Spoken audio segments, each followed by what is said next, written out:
Welcome to Superhero Pow. I'm your host nerd, Tom Frunke.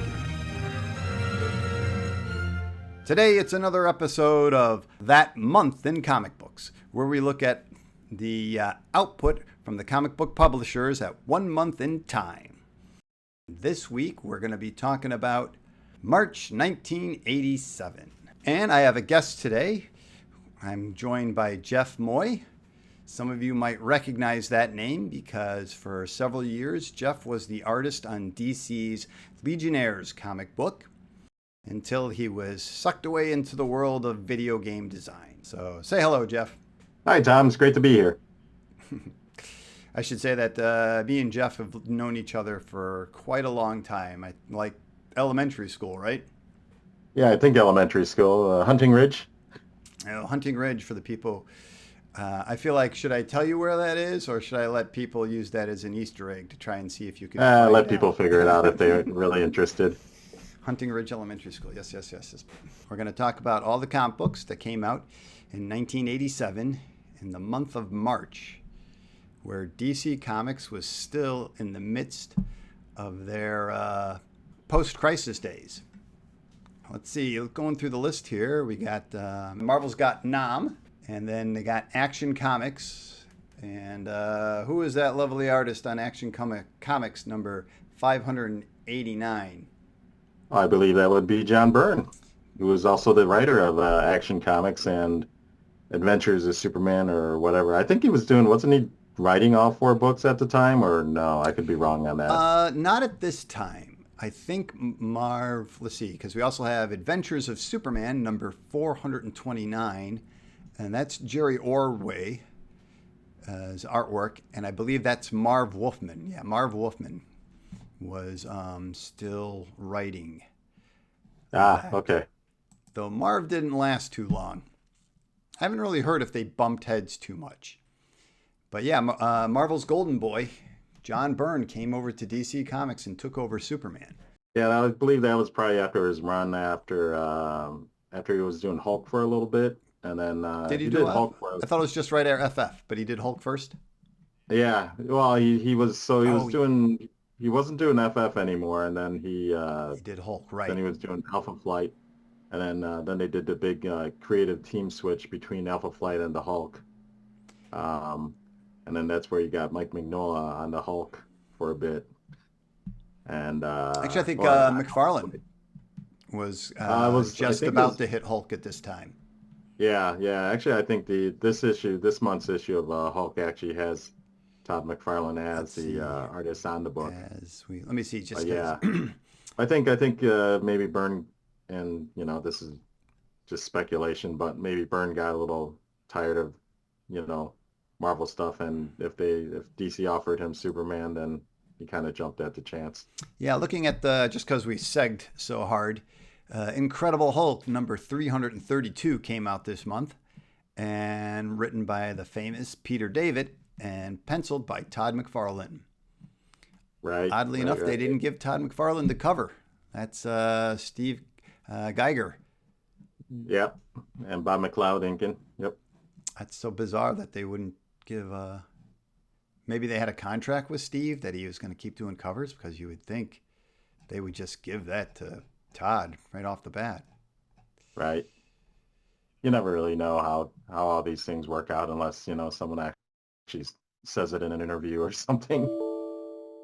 We're never privy to the backroom deals. Yeah, you don't know what goes into the sausage or whatever. So. And they don't want us to know what goes into the sausage, because then they'll know what SOBs they all are behind the curtain. Right. I think it was around when Dwayne McDuffie was working on the Justice League, and he was talking to fans online on the message boards, on DC's own message board. And DC just basically said, "Hey, we don't like what you're saying there. You're fired." Wow. Yeah, I remember those early days of those message boards, and we always had a Legion chat or whatever once a week with some Legion fans on AOL, one of the AOL chats, I think. Yeah, which is super cool. Yeah, I mean the message boards were, they were a kind of a more direct way to communicate with the fans and everything. So it really kind of made made you have to watch what you say on there because yeah, I mean, I guess in Dwayne McDuffie's case, it kind of Yeah, got away. and as I recall from Dwayne McDuffie, because I'm a big Justice League fan, I was invested in all this. Um, people would just say like, "Hey, why can't you're not using these characters?" And Dwayne was like, oh, "They're not letting me use these characters." It's like I had a plan for him, but he segged off to somebody else, and so Yeah, just for that, they canned his ass. that's interesting that they would can him for that, but yeah, who knows? Maybe he was actually letting too much out of the bag, Yeah, corporate paranoia. projects that they have upcoming and stuff. And I feel like it's gotten worse because then like maybe like 15 years ago, I heard DC put out like a blacklist, or they didn't put out a blacklist, but they threatened the blacklist. They were kind of like, if you talk about, as you said, how the sausage is made in social media, you're done. Right. But I think people are kind of more welcoming of that transparency. And there's probably greater understanding from the fans then. Yeah, as a fan, on the fan side, yeah, I definitely love hearing these stories. But let's swing back to the comics after that huge segue. So the one thing I liked about Action Comics back at this time was that John Byrne turned it into a team-up book. It was almost like the old DC Comics presents Superman and whoever from Yeah, pre-crisis okay, that's days. right. So Yeah, I have vague memories of all this stuff. So if you just see, want to that's why we take bear the with time to me, look back. it's like, oh yeah, John Byrne was on this book. Yeah, it's great. So Well, that's, as I said, oh, this is why we take the time to look back. I'll have to go back and maybe check him out. Yeah, this is the Legion of Super, the Green Legion. What's my tongue? It's the Green Lanterns Corp is joining him in this issue. Yeah, you got Rise up there, Arissa or Riza. I don't remember how they say it. Yeah, the one everybody got in trouble with because she's actually a teenager who Is she? got a body of a woman and had a relationship with Hal Jordan, and everybody went WTF. Oh, really? Yeah. Oh, I you did not, didn't hear that story? Yeah, yeah. I did not remember that. I did not hear about that. Fortunately, I can't remember who the writer is. Maybe I'll look it up and pop it in on the graphics. But yeah, that was kind of a thing. Everybody was got a, you know, feathers got ruffled, and probably justly so Right. about that. All right. So what's up next? Alpha Flight. We got Alpha Flight number 47 with a nice cover by Kevin Nolan. Yeah, Kevin Nolan, and then you could see you got Mike Mignola on the pencils with Steve Purcell inking, or Wells Portacio inking. Sorry. Well, I guess this was maybe they had two pencilers on this book. I don't know if they Actually, they're listing three. I don't know if they were. Craig Sparsfield, Mike Magnola, and Steve. Yeah, they were. They had nobody. They were still trying to Wow. find somebody to fill the book after Prez left. I guess Mignola. Prez left after Yeah, Byrne left. yeah. So I don't know exactly, how long this was after Byrne left. So Quite a while. And Byrne checked out in 28, and this was 47, so almost oh 20 wow, issues ago. So wow, it's almost 2 years. Okay, yeah, that would make sense. All right, then we got let's looks see like what else Amazing is Heroes. That interesting. looks like another Kevin Nolan cover. Is that a swimsuit issue No, cover? no. Yeah, actually it is. Yeah. It is a swimsuit issue cover. Yay! Oh, Actually, Amazing those, Hero swimsuit issues. I yeah, remember that. They used to do that. they kind of kicked off the swimsuit issue stuff for the comics. Did it start with Amazing Heroes? Yeah, Amazing Heroes was doing swimsuit issues before Marvel kind of decided to do their own. Because I mean, it's like Amazing Heroes was kind of using, DC and Marvel characters and independent characters, so And I they guess wanted that money for themselves. yeah. I don't know the legal ramifications of it, but no, it's like you got this nice Wonder Woman cover. It's like looks like he might have painted the whole thing. So Definitely. This was before computer art day, so that's got to be paint. yeah. And then so we got the big Amazing Spider-Man 289 here, which I mean this cover kind of tells it all. It kind of reveals who the Hobgoblin Now, was. is this the real reveal, or because they faked us a lot of This is times. the real reveal. This is the I real believe. reveal in Amazing Spider-Man Yeah. number 289. Yeah, I remember people being so, I want to say, disappointed in, in who it actually was and stuff like that. So kind of I'm going to and embarrass I don't myself know. and say I don't even quite remember who. Is it Ned Leeds? Yeah, it's Ned Leeds, and this kind of shows. I think this issue maybe showed um, maybe shows a little bit of his backstory or how he came across the stuff and why he wanted to do it. And honestly, I think I don't think it really works as a as a as a character that people were expecting was Now, who do you think that people were? Hobgoblin. Do you recall what were people thinking or hoping it would be? Well, I think people were hoping it'd be someone new or someone that they kind of introduced in the kind of some of the previous stories before this issue. They kind of give little like breadcrumbs to lead to this person or lead to this other character or whatever. So, Yeah, because but it seems like I think the Ned Leeds thing kind of came out of nowhere, and I don't think I think there was an interview with Roger Stern about it, and I don't think it wasn't who Roger Stern was thinking of. planning. Yeah. Yeah, because this issue was written by Peter David. Yes. So, but maybe they figure they needed someone big, someone that they had in the Spider-Man universe already to be that big, like Yeah, I mean, I can see both character. sides of it. I see why they would want to go with a character with that kind of history, but then on the other hand, it's a little bit like, this guy? It's like we've been reading this guy since the 70s, if not the 60s. Right. Yeah. So it's like, who knew? All right. Yeah, we didn't know. Now, jumping Yeah, a ahead lot of past Archies. the, as we go past the 6 Archie books, before we get to the 3 Betty and Veronica books, there's Batman number 408. And this, as I recall, this was supposed to be the big post-crisis Batman book. George Perez was doing Wonder Woman. John Byrne was on Superman. And the hot indie writer from Miss Tree, Max Collins, was coming over to write Batman. And they picked up upcoming hot new artist, Chris Warner. They picked up him, and they were going to start crushing it on Batman. It's a pretty nice cover. And then Chris went AWOL. And I think to this day, nobody knows why he just massively flaked on DC and DC was just left scrambling for the next couple of months to get an artist on Batman.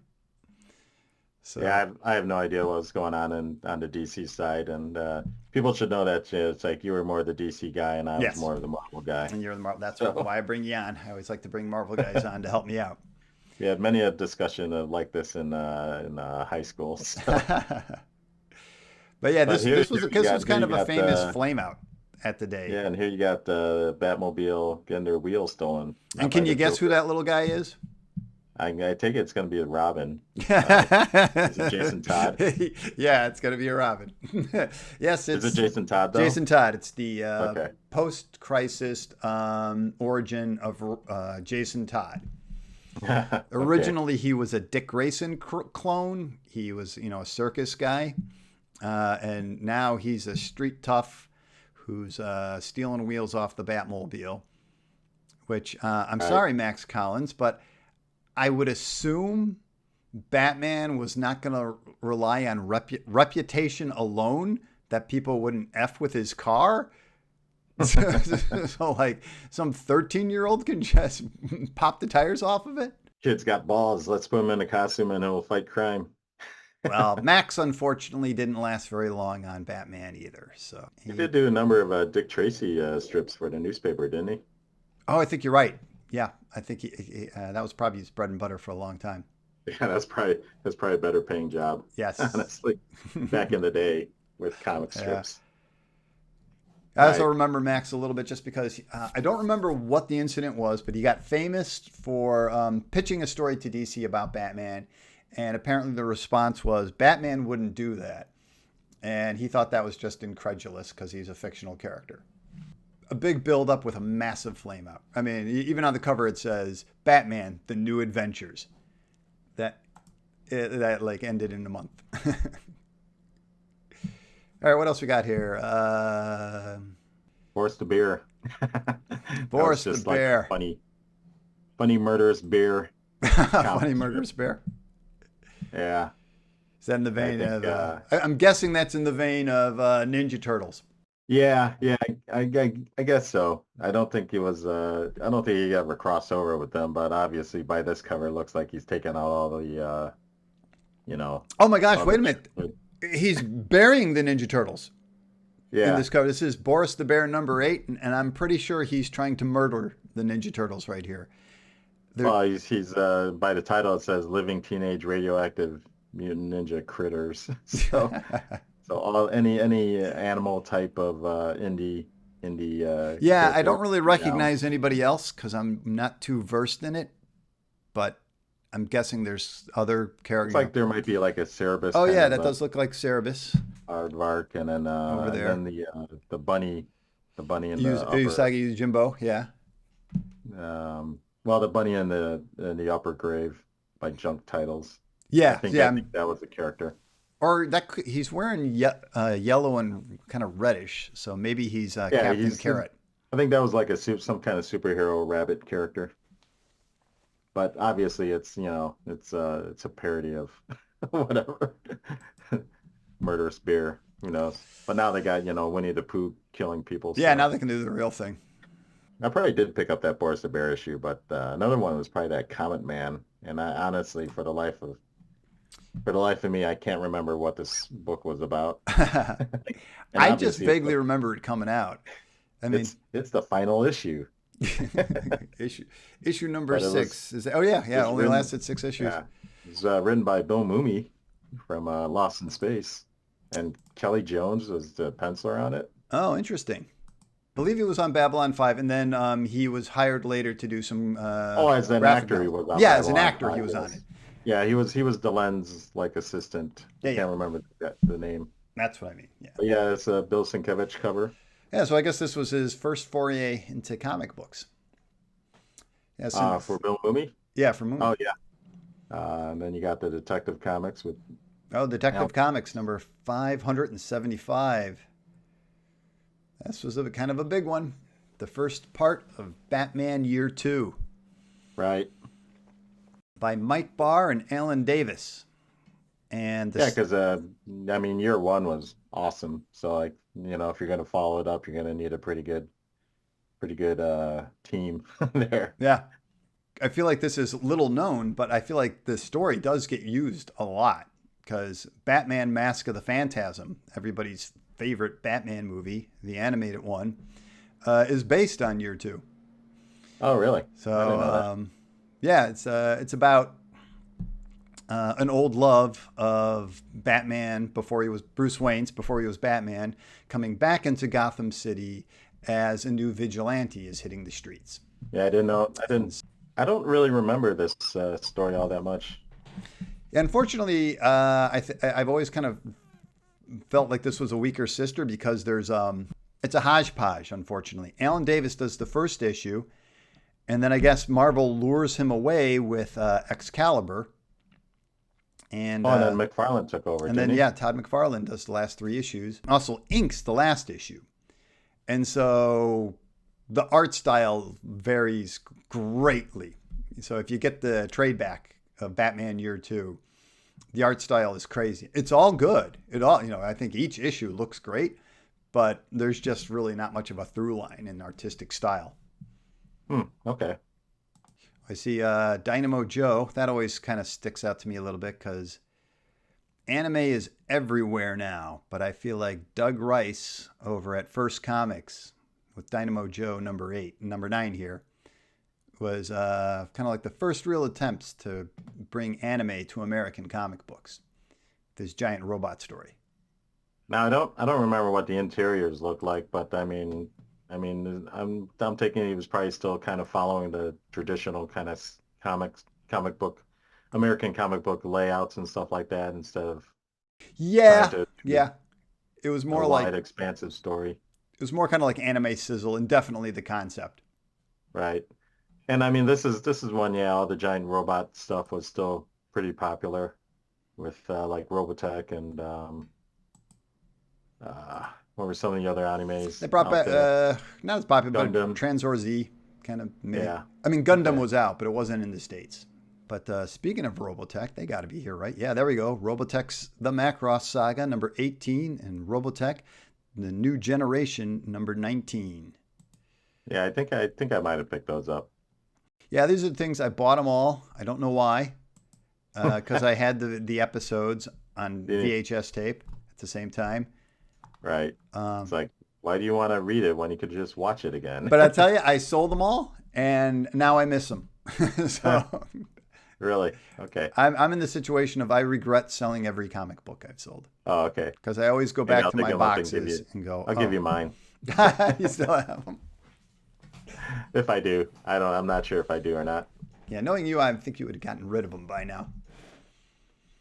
Post crisis reboot of The Flash by Mike Barron and Jason Geis or Jutes Jackson guys. Jackson Geis. Yeah, this was kind of a big deal. It was Wally West taking over the mantle of The Flash, and I think they depowered him so Oh, he oh, could this only is a number one. yeah yeah sorry number one. So he can only run about the speed of sound, I think. Okay. Yeah, Um, that's not a bad place to start. but they quickly ramped him up again. No, right. I think it's funny how Marvel has ramped up Quicksilver. I mean, before I remember you Marvel guys going like, "Oh, Quicksilver is more realistic because he can't run through time. He's not that crazy fast." And He can't vibrate through walls either. it's like, well, now he can. Does he? I'm not sure. Well, the vibrating through walls, I guess I haven't seen, but uh, you know, Ant-Man was never as powerful as the Atom was. Now he is. So, not so realistic anymore, is it? They probably, yeah, and I mean they just kind of route from each other. So Johnny Quest. Johnny Speaking of Johnny Quest. Quest, Did you get those? I kind of missed that. I kind uh, of regret that I didn't pick those up. Did you I get got these? some of the earlier ones. I think. I Okay, don't so know you if I maybe got have the this. Doug Wiley one? Because this Yeah, is yeah. Johnny Quest number 10, written by William Miser Loeb. Wow, Um, but the very he's first an issue. artist. No, he writes, but I think he does both. Okay, Uh, and you got Hempel and Wheatley on it, so that's but not a. Johnny Quest's creator, Doug Wiley, I think did the first issue for Kamiko. Yeah, So, so I can't remember how many of these I might have picked up, but because big Johnny Quest fan as a kid. oh, really? Okay, because I don't know. It's weird. As a kid, I thought it was a little boring. I don't know. Now I like it for kitsch value. I think it's amazing for kitsch value. I mean, they got more like sci-fi kind of stuff in it, so Yeah. to me it's more interesting. Okay, let's see what else we got here. Oh, look at this. Just because it sticks. Well, the one that's really pointing out to me is the Justice League. But next to the Justice League is Justice number 8 from Marvel Comics. And that's always kind of funny to me in the sense that it's the new universe. Right, the new universe was all that. I don't know what it was actually. I mean, it took place in a different universe. I don't remember if they were all like interconnected at all. I think there I were, think yeah. I did pick up like one of the books. I think Starbrand. Starbrand was one of the books, I believe. Now, did you Um, get it before or after John Byrne got on? Because I believe John Byrne got on it to try to save it, but no, no, I don't remember how much of it I collected. I'd have to go through gotcha. my database and see if I even got it, even Yeah. registered it. To I'm use not sure. the ill term, I believe the new universe was stillborn. Yeah. Oh, that's harsh. The All right. the story I remember hearing was that they announced it before they even knew what it was.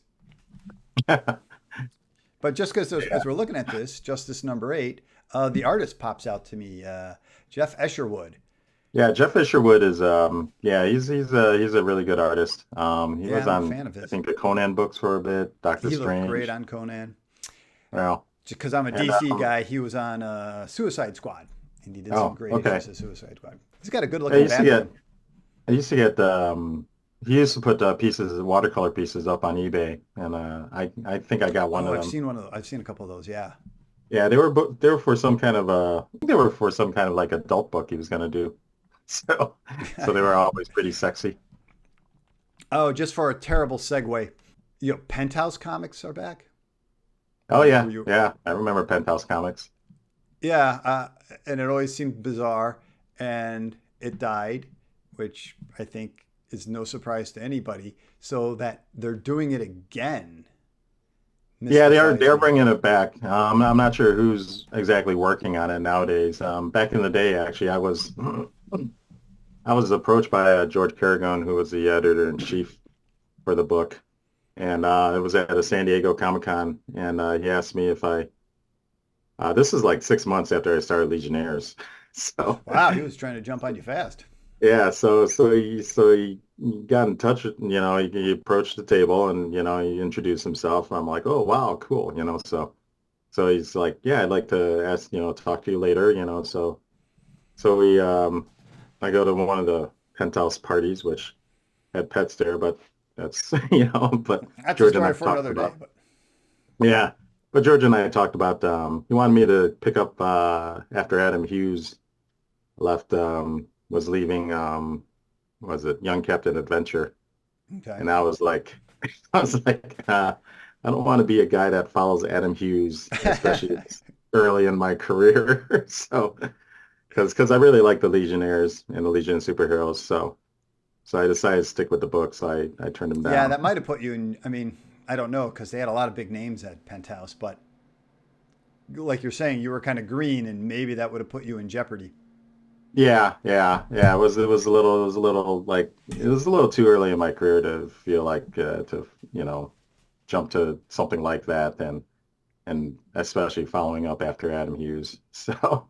Yeah, no, that would definitely. Because I remember being just a comic reader, and then you're reading someone that you really like, and then you get that one fill-in issue sometimes, and it's like, oh man, this artist's not working on the book. We got this other guy, Yeah. you know. So I don't think I would do well with that much disappointment.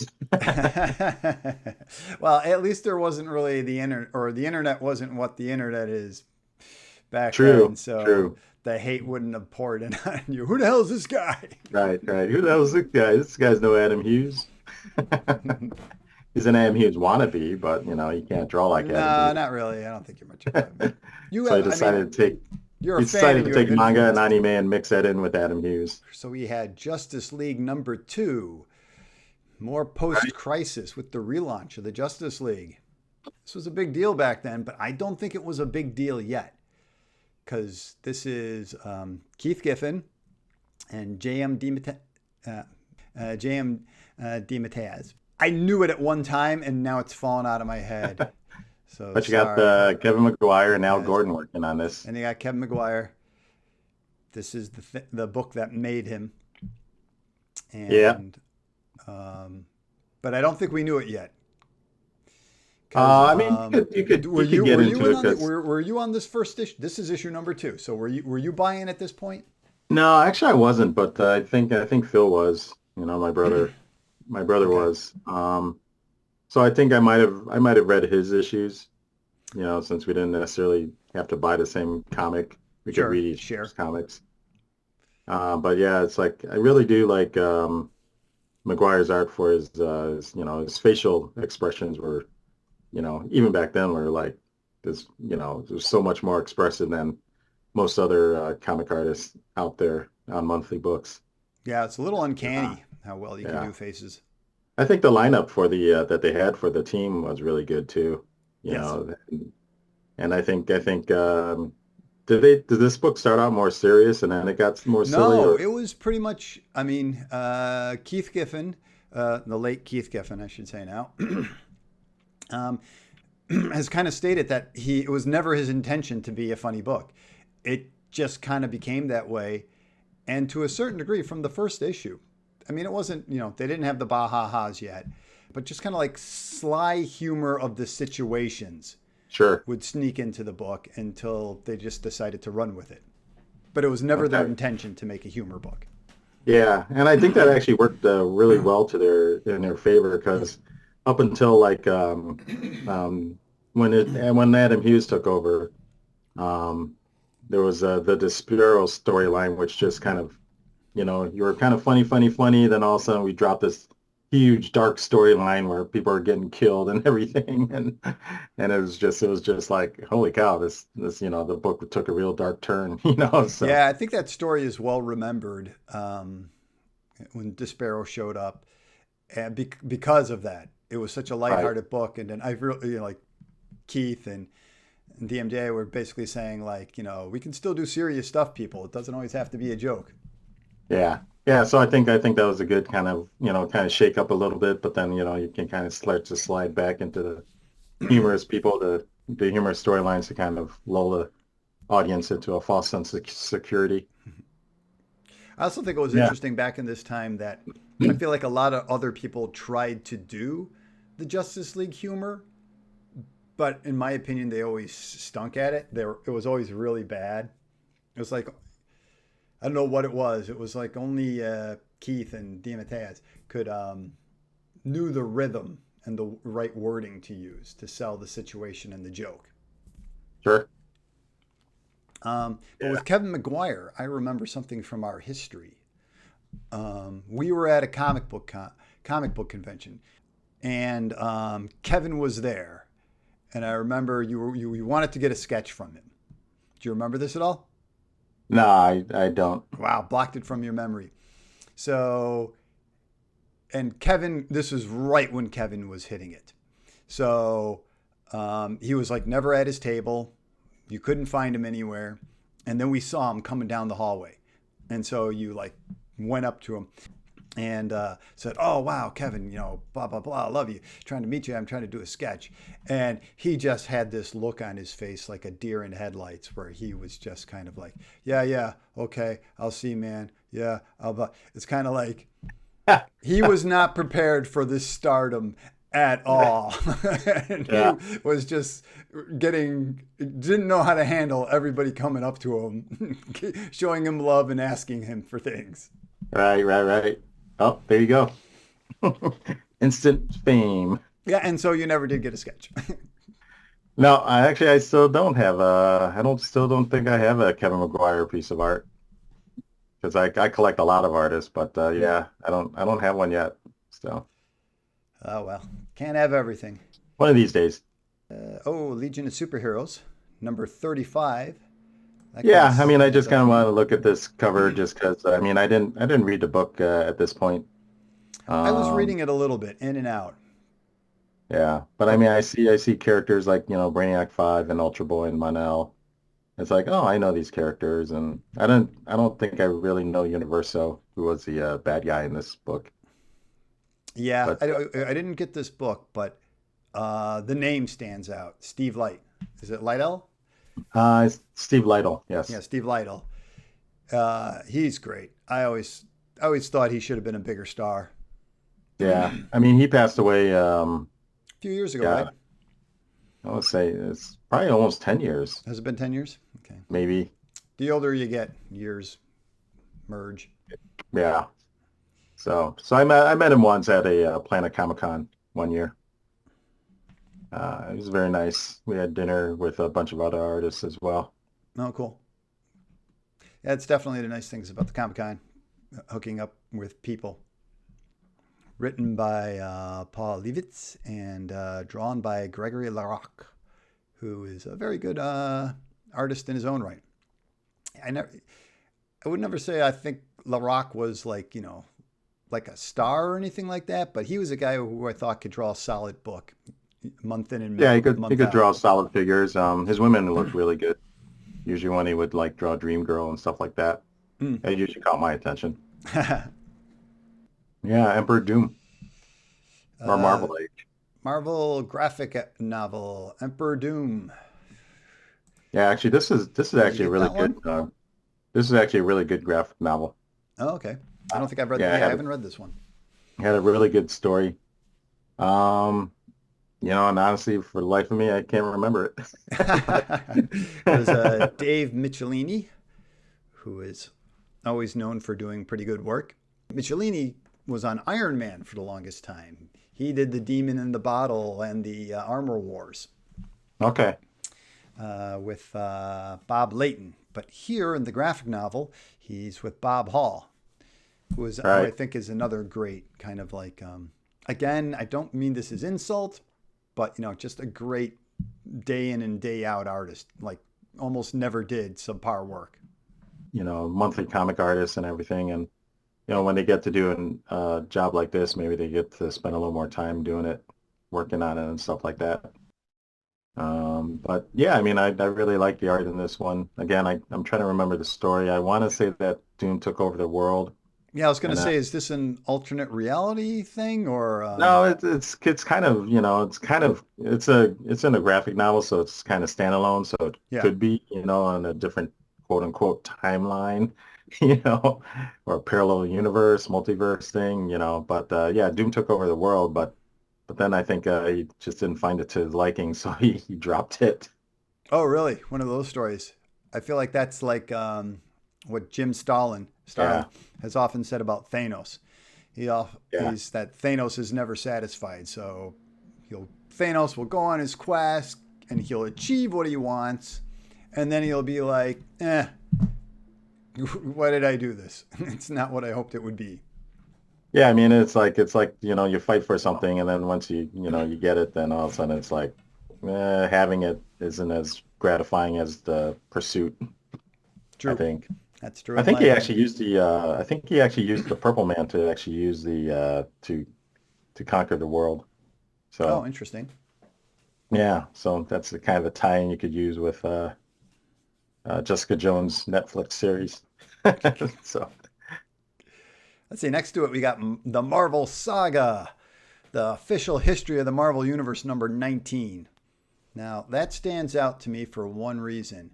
That came out and I was buying them, and oh, it because you was were getting caught up on so what in the Marvel long universe. and yeah, right. And it was so long and boring.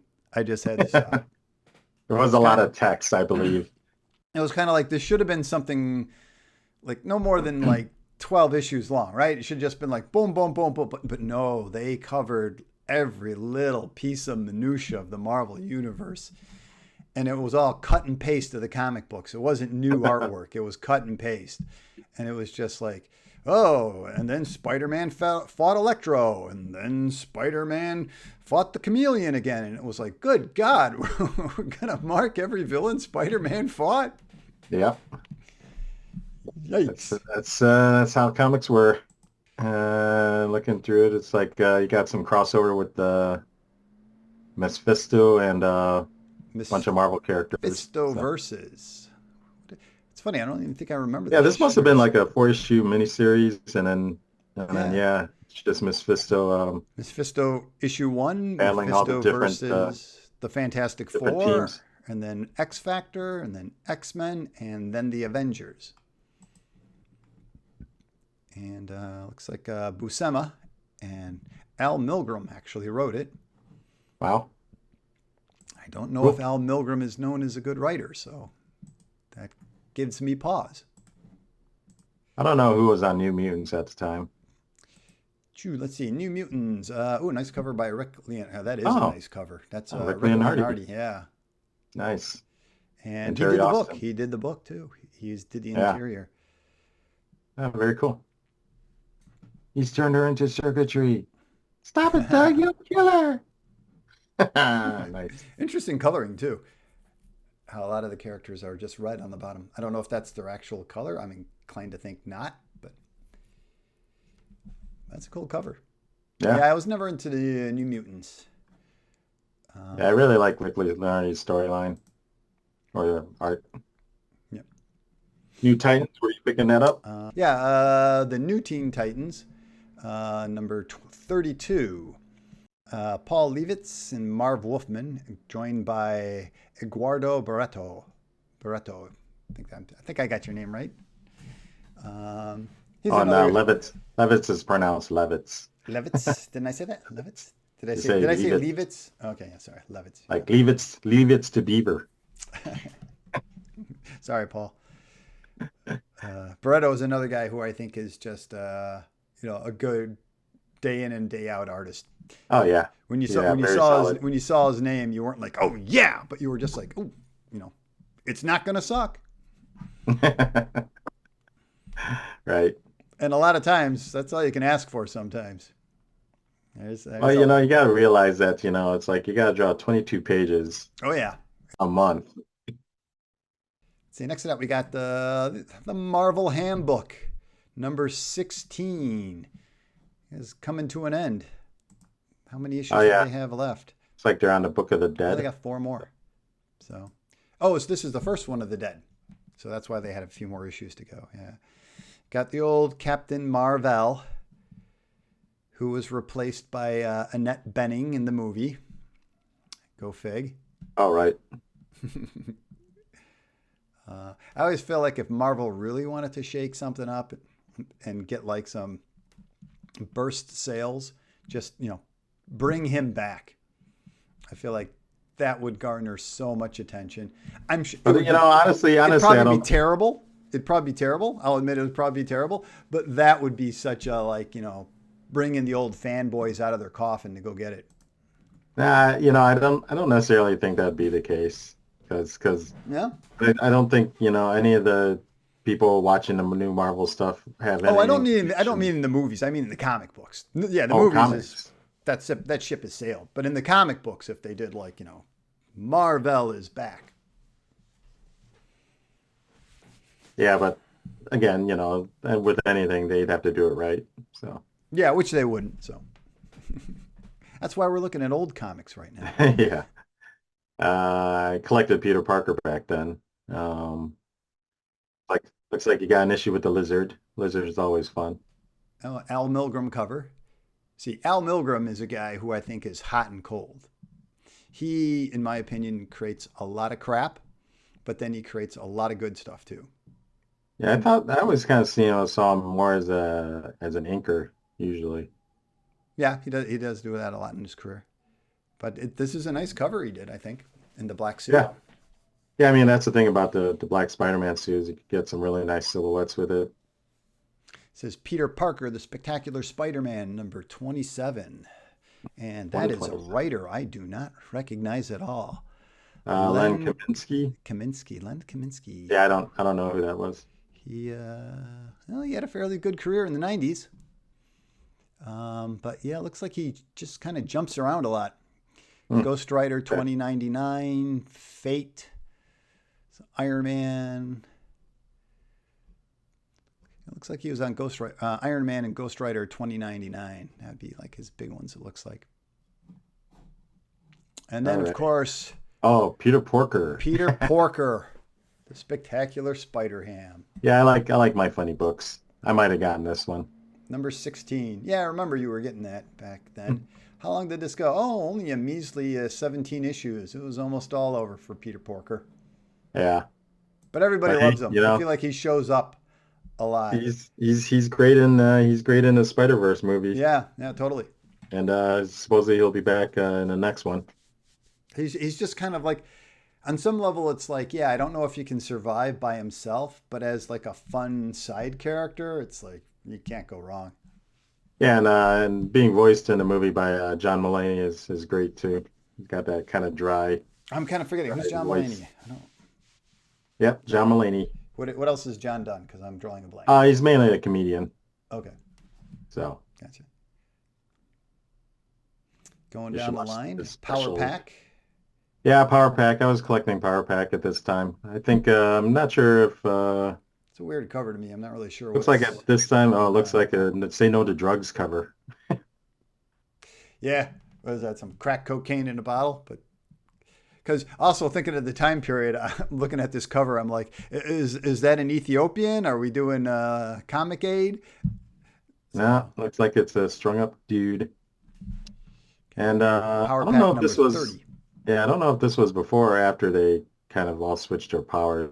At some point, their powers got swapped. Oh, I do remember that. That's an event that would have blown up the internet if it had existed back then, because I remember nobody was really happy with that.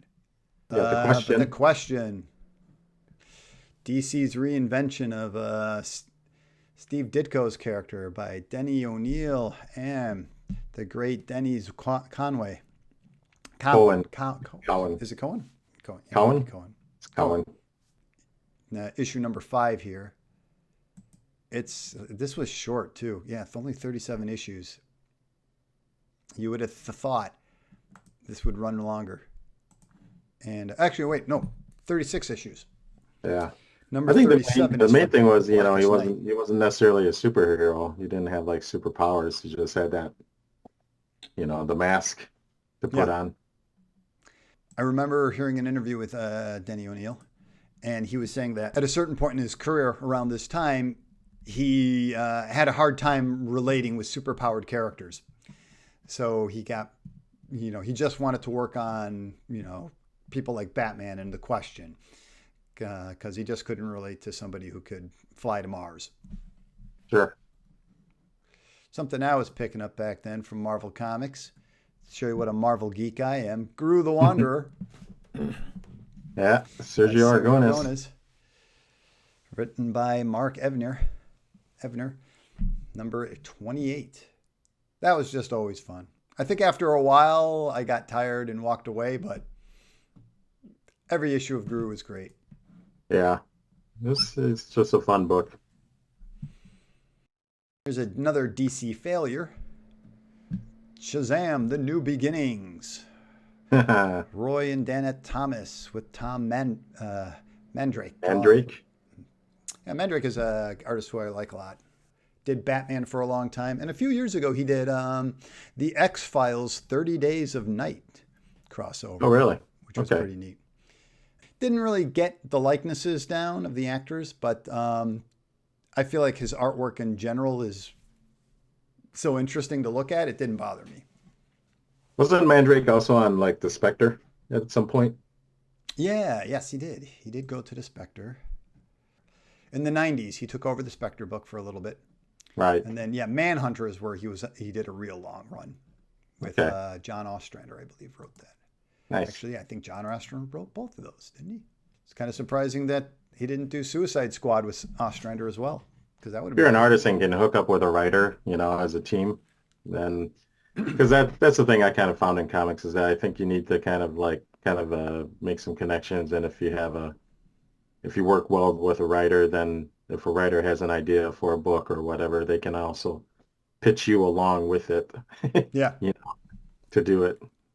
But they were trying to reboot Captain Marvel, and it didn't really take. Nope. But the one thing that did take from this story, so this is the first time they used Billy Batson, or they used Billy Batson's persona in Captain Marvel. Before then, Captain Marvel was an adult. He acted like an adult. But in this series, it started that Captain Marvel was a kid, and he acted like a kid. Oh, wow. Okay. Oh, look at this. Here's something that you got to love, right? Yep. Star Trek number 39. Love me some Star Trek. With the reading all these stories Mud. is pretty fun, again, the adventures, because at this point, I don't think Star Trek: The Next Generation starts in the fall of this year. 87? It was in 87 it came out? Okay. Yeah. Pretty sure it was. Yeah, because this definitely looks like the movie outfits. Yep.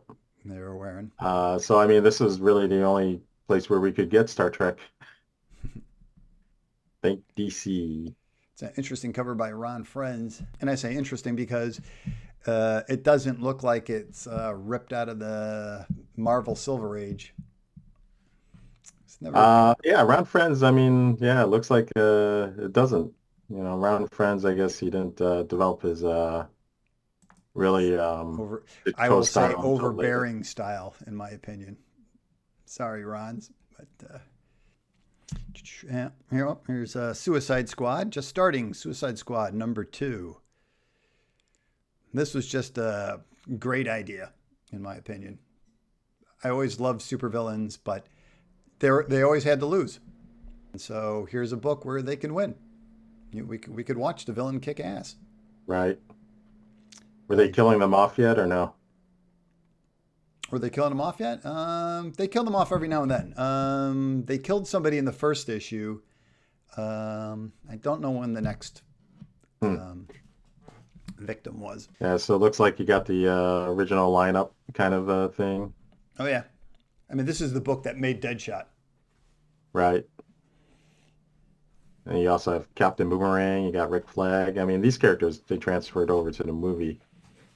Yeah, that's why it's kind of interesting to point it out, because it's like, this is, in fact, to a certain degree, as we're going through the whole month here, I mean, how much of this stuff resonates today? I mean, You mean how much of it, how much do we see that it influenced? That's like, we're yeah, seeing it's today? still influenced, still being used. Skipping Superman a little bit, John Byrne's Superman, number 6. And Byrne was doing 2 books at the same time. That's insane. I don't Well, that's know because why. I mean, he could do it. We knew he could do it before because he was doing Fantastic Four and Alpha Flight. I did see somebody do a breakdown of his comic books one time, showing how the shortcuts he started to use. You mean with like faces and angles Not and stuff necessarily like that? faces, but with layouts and backgrounds. It's kind of like, when he was doing a solo book, when he drew a room, there'd be pictures on the wall, bookshelves, books in that bookshelves, knickknacks here. And then it was just like, it's a line and the door. And on some level, I feel like when we were reading it, I really didn't notice. That's true. That's true. I mean, it's like you do the best you can in the time you're given. Yeah. And I heard something funny recently that apparently Eric Larson said, which was, if you're an inker, set a timer. And, once that timer goes off, you're done. Move on, man. What Right, needs to right. get out. Yep. The thing that first caught my eye was Thor, number 380 by Walter Simonson. Because this is the Motherlode issue. You don't remember this one? This is the Motherlode issue. No, I actually didn't read Thor in back in the day. Because this is the splash page issue. Every single page of this comic book is a splash page of Thor mixing it up with the Midgard Serpent. Oh, nice. You got the X-Men with Art Adams cover. Oh yeah, I used to Uh, I used to have this cover, I think. I don't know if I still have this one or if this is one I sold. But yeah, Art Adams is, I mean, was he ever bad? I don't think so. I mean, he's definitely kind of matured and changed a little bit, but I He's mean, gotten more the detailed, I feel like. basic style is still there. Yeah, this is an Uncanny X-Men number 218, Yeah, written by you got. Christopher Claremont and Mark Silvestri. I always like that Dazzler costume. It's Just a a little body, boring, but yeah. just a bodysuit with the flare on it and the headband. Very, very 80s. Yeah. Well, she had to progress. She had to progress from the 70s, roller skates and Yeah, that was never a good look, I thought. and Even back suits. then, that was just weird. It's like she can't, would have been fun to see her in the 90s. Maybe she's all grungy or something. Yeah, I don't think they're doing that with the character, but that is a hilarious idea that her outfit changes with every modern Yeah, with style. every kind of genre that is, takes over a decade. Yeah, that would be pretty funny. She'd get into the skinny pants, the big wide shoulder pads, and just everything. I mean, that's something to say about the 80s is that they definitely had a style. Oh yeah, well, I think every decade kind of has a style. You just don't realize it until you leave it. It's like I remember being in the '90s, living it, going like, oh, looking back, saying like, oh yeah, that's the '80s style. But now that we're in the '90s, this is normal clothes. And then Yeah, 10 years later, you're like, good Lord, that's what people wore in the '90s. right. The Actually, Wonder someone, Woman cover, this Wonder Woman ah, cover here. that's George Yeah, Perez. I thought Perez. for a second I thought it was going to be Bolin, but it's actually No, this says Perez. So, Perez. Yeah, George Perez. This and is when he took over. Wonder Woman yeah, number looking 5. looking at it closer, yeah, I could see it's Perez, but But honestly, to me, it almost kind of looks like a Bolin cover. Yeah, I see what you're saying, because It Bolin came is later. so hyper detailed. To be mean to Right. Bolin, you ready to be mean for me to be mean to Brian Bolin? Why are you gonna be mean to Bolin, man? Um, all his characters are stiff. None of them look. They all look like statues. They don't really look like they're people. But aside Right. from He that, he's doesn't. great. He doesn't just normally draw the most dynamic figures, but yeah. Yeah, I always kind of compare him to like Boris Vallejo versus Frank Frazetta. You know, Frank Frazetta's Okay. characters are like alive and moving and in action, and Boris has just got like these stiff people posing, and that's how Well, Bolin that's because always came out to they me. were people posing. It's true enough in Boris's defense, Right. but yeah, this man George Perez really put Wonder Woman on the map back then. Yeah. Definitely. And that's a great cover too. X-Men versus X-Men Avengers. Avengers. This was a follow-up, I think. I really don't know what the plan was, but they did Fantastic Four versus the X-Men, where Chris Right. Claremont did it. And then they followed it up a few months later with X-Men versus the Avengers. And Yeah, I think I picked it up, but this yeah, is number honestly, 4. I don't remember what it was about. All right, this is interesting. It says the writer is Tom DeFalco. I thought it was somebody else. What was Yeah, Roger Stern did the first issue with Mark Silvestri. Second issue, Roger Stern, Mark Silvestri again. Third issue, Mark Silvestri and And Roger Stern yeah. again. And then the fourth issue, Tom DeFalco, drawn by Keith Polar. Yeah, that's interesting. Something bad happened on the way to issue number 4. And look at this. They got one, two, Generally three. speaking, Whoa, they yeah, got it's three. like They got you three. kind of want to inkers. be you kind of want to be 3 months ahead of the print date, whatever. Sure. So So that did not happen. I mean, look at that. they 3 inkers. they Three might have inkers fallen on it. behind, but I don't see why Tom DeFalco took over Roger Stern though. That's interesting. Oh, I see what you're saying. Yeah, artwork wise, yeah. But yeah, what? Something bad happened. Yeah. And yeah, about the only other thing maybe is the Zoot issue number 12, written by the famous and drawn by the famous Scott McCloud. I don't know if he's All that right. famous anymore, but because he did that one book. He did that Understanding Comics book. Yeah, that was a perennial for everybody who, I guess, didn't understand comics. I mean, I never really Right. got it myself. He actually had a really good comparison of Japanese comics and American comics. Okay, that's cool. That'd be interesting to see, yeah. Though I Right. feel like I know all of it, so.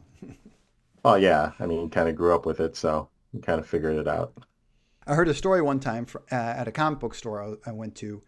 The guy who was the owner behind the desk was telling me when the Stephen King book came out, comic book came out. I can't remember what title it was. Maybe it was Dark Tower, but I feel like it was something else.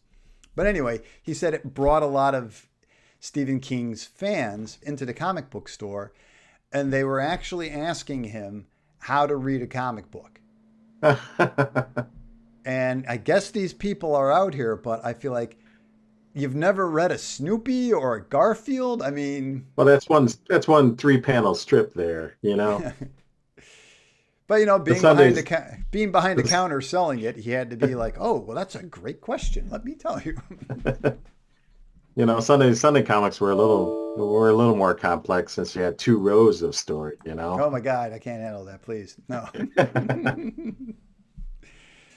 Thanks so much for hanging out with me today, Jeff, as we look back at March 1987.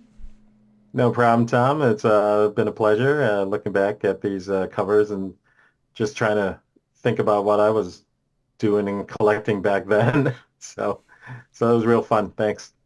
So, anything you want to tell the good people before we say goodbye? Yeah, if you're interested in following me on Instagram, you can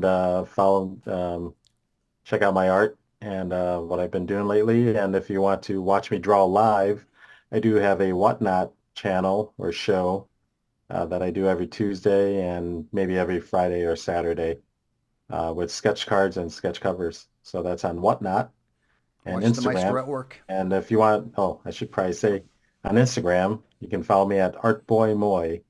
You will not be disappointed if you tune in, I promise you. All right, time to say goodbye for real. So 1, 2, 3. Bye. And thank you for spending time with us. And if you can be so kind to like, subscribe, and notify, I won't keep droning on for over an hour. What do you think? Are these things getting too long?